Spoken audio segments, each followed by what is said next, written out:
See her coming down the street. Now I ask you. Oh no, that's wrong. Now I ask you. Blast! Come in. Mr. Jerry returned your tennis racket, Miss Poppy. You left it in the back of his car. Oh, thank you, James. Now I ask you. Hang. I can't get this chord right. Well, may I show you, miss? Oh, can you play it? Well, just a little, yes. The fingers go like this. Show me. Oh. Ain't she sweet? See her coming down the street. Now I ask you very confidentially, ain't she sweet? That was marvellous, James. Where did you learn to play like that? Well, it was during the war. Now, if you'll excuse me. Oh, no, don't go. I want you to show me how that chord goes. Oh, right. Well, the first finger goes there, second finger there, and third finger there. Oh, I see. Like that? No, no. First finger there, second finger there, third finger there. Like this? I tell you what. You do the left hand and I'll do the plinkety-plonk. Oh. Oh, dropping it. Hold it for me, James. Ready? Yes, miss.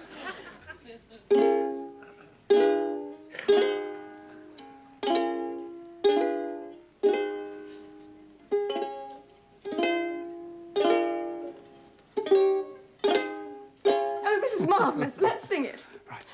1, 2, 3, 4. Ain't she sweet? See her coming down the street. Now I ask you very confidentially, ain't she sweet? Ain't she nice? Over once or twice. Now I ask you very confidentially, ain't she nice? Just cast an eye in her direction. Oh me, oh my, ain't that perfection? I repeat, don't you think it's kind of neat? Now I ask you very confidentially, ain't she sweet? That was wonderful.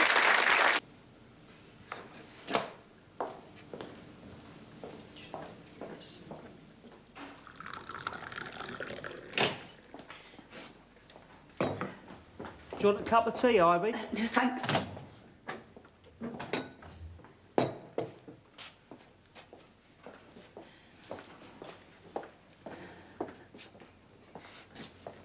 You all right, Ivy? Of course I am. You've been crying? No, I haven't. Your cheeks are wet. Oh, I've just splashed my face at the sink. There's something wrong. Go on, you can tell me. We're friends. I'm cross, that's all. You're not cross with me, are you? No, of course not. No, it's James. He's always upsetting you. One of these days I'm going to hit him. Oh, it's not his fault. He had to make an excuse to Miss Poppy and he told he was taking me to the pictures and I thought he was. Are you disappointed? Of course I am. I love going to the pictures anyway, but going with James would be just heaven. I'll take you if you like. Oh, Henry. I've only got sixpence, so we'll have to sit in the Fruitneys down the front. And they're at the side, so everyone looks long and thin. But you wouldn't mind that, would you? Oh, Henry. Ivy!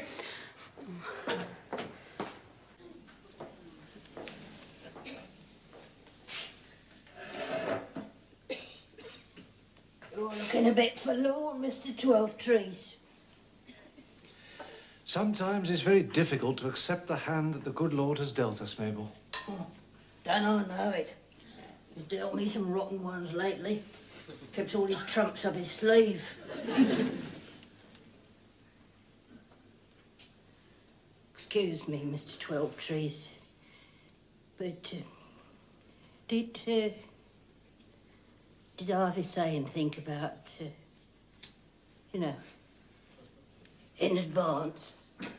Yes, Mabel, she did. I'm afraid the answer is no. Are you sure? Look, supposing I gave you 2 weeks' money in advance, and on the way home you got knocked down by a tram. How could I explain the loss of that 25 shillings to his lordship? But there aren't any trams where I live. I missed the point. Oh, I'll get the point all right.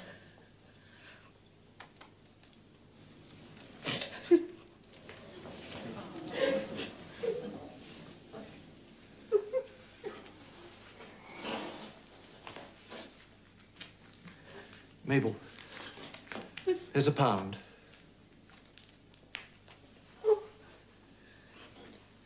I don't understand. You said... No, that's not from his lordship. That's from me. If you give that to your landlord, I'm sure he won't turn you out. You can pay me back. 2 shillings a week. Oh, Mr. Twelvetrees, what can I say? I'll put it safe. I promise I won't go near any trams.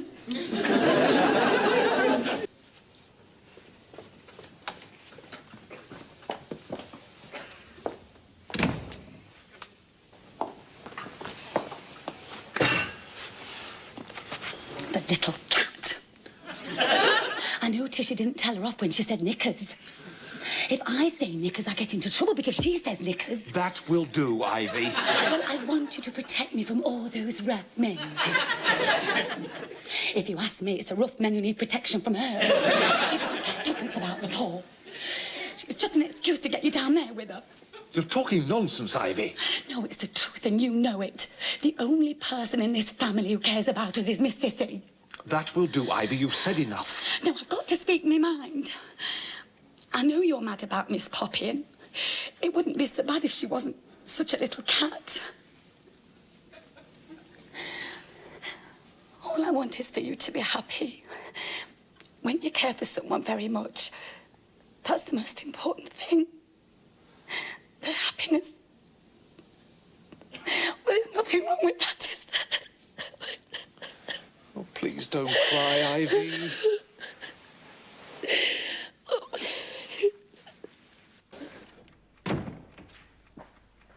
Well, Daddy, I'm off now. Sorry we had that bust-up. But you must realise that I cannot allow you to control my life. I wasn't trying to control your life. I was trying to get you to behave in a responsible manner.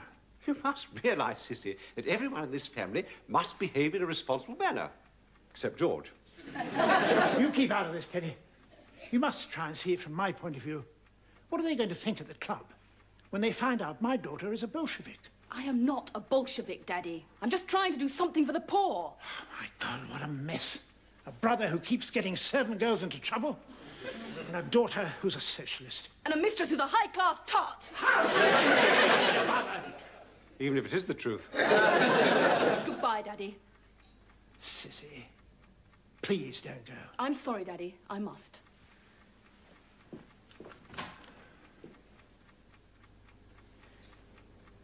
I do love you.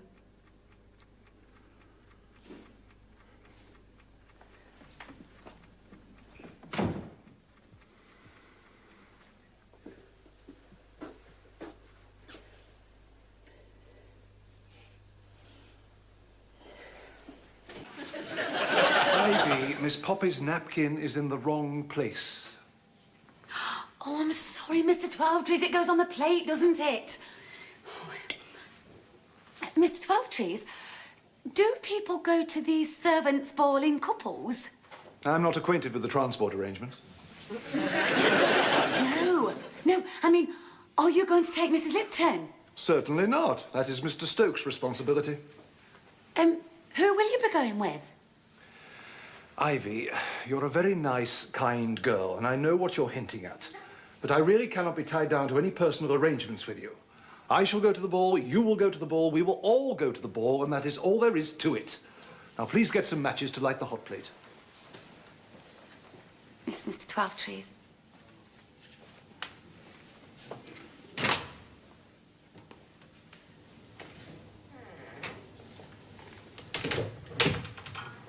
Look at that. You can see your face in it.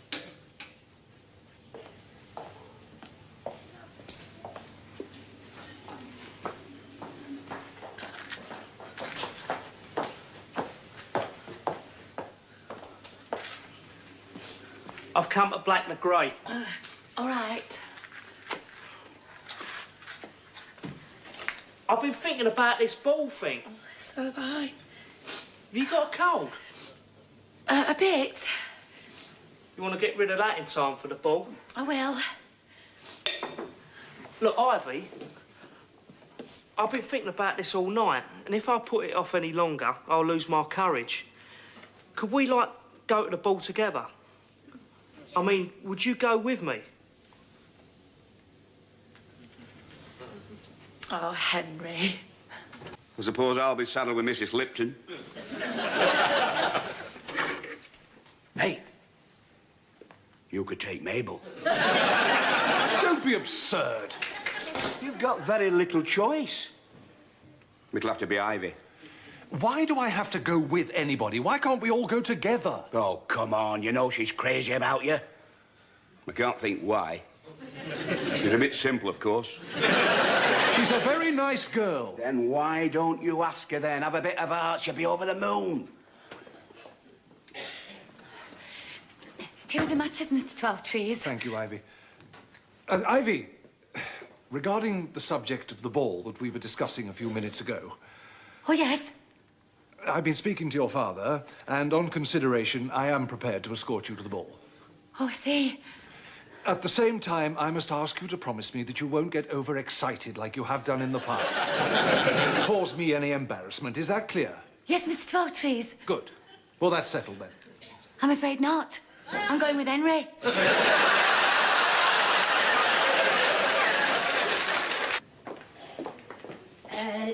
Excuse me. I don't want to push myself forward, but I'd like to ask a question. In this household, do I class as a servant? Why do you ask? Well, I was wondering, do I get invited to this do? Oh, that would be lovely, wouldn't it? Be quiet, Ivy. Don't be impertinent, Mabel. Of course you don't. I should think not. In all my years in service, I've never heard of a char lady being invited to a servant's ball. Is that so? Well, she's being invited now. Mabel, may I have the honour to escort you to the ball as my guest? Oh, Mr. Stokes.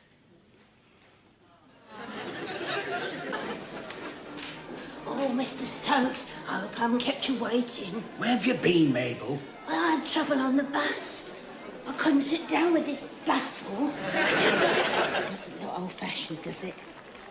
Not a bit. You look a treat. It's all magic.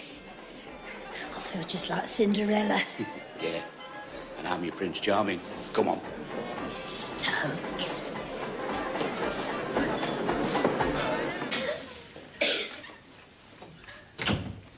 Agatha, Hello, George.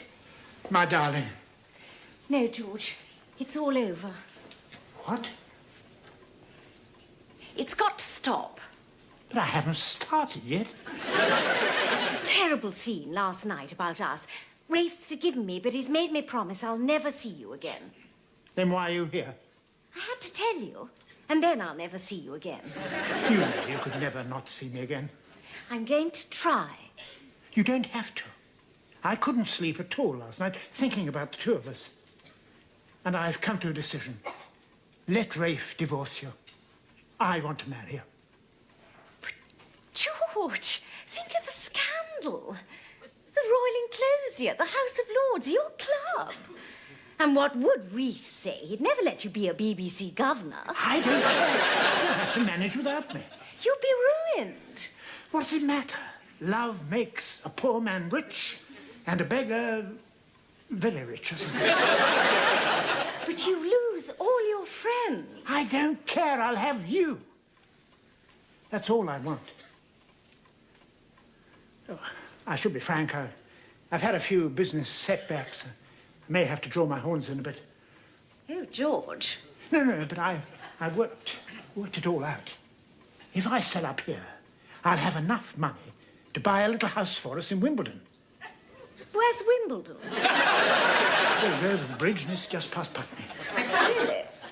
Look, we won't have the business of cars and servants and all that sort of thing. There'll just be the two of us, living the simple life. Might even have a couple of bicycles. Oh, no, George, I couldn't. Not Wimbledon. And I did promise Rafe. But you said you couldn't stand him pawing and slobbering all over you. I know I did. But he looks after me. And he's very, very rich. Goodbye, George. I shall never forget you. But Agatha... I can't stop now, darling. I'll be late for the hairdressers.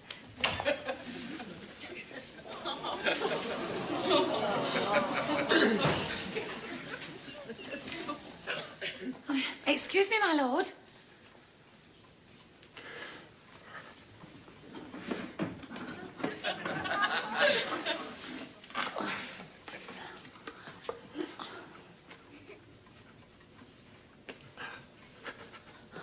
Oh, don't be upset, my lord. It doesn't go anyway.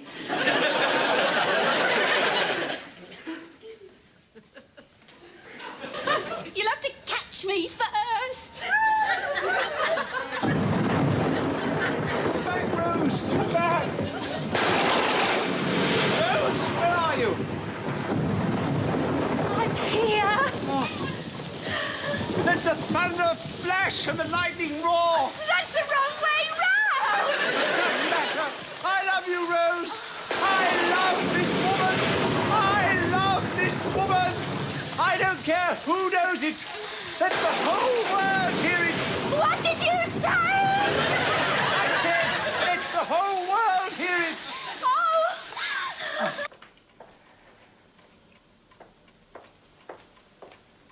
Excuse me, Miss Poppy. Shall I arrange for some tea for you and Mr. Jerry? No, we'll have champagne. I've just said I'll marry him. I see. Congratulations, Miss Poppy. I'm sorry, James. I know I've led you on a bit. I've been rather naughty. Are you a bit jealous? I think you're both admirably suited to each other. And I'm sure you'll be very happy.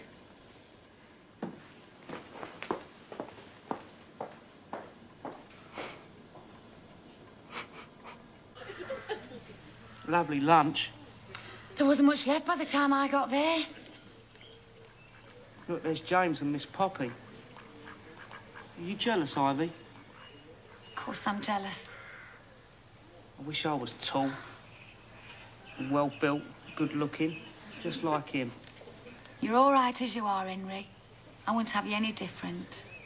Wouldn't you, Ivy? Thanks.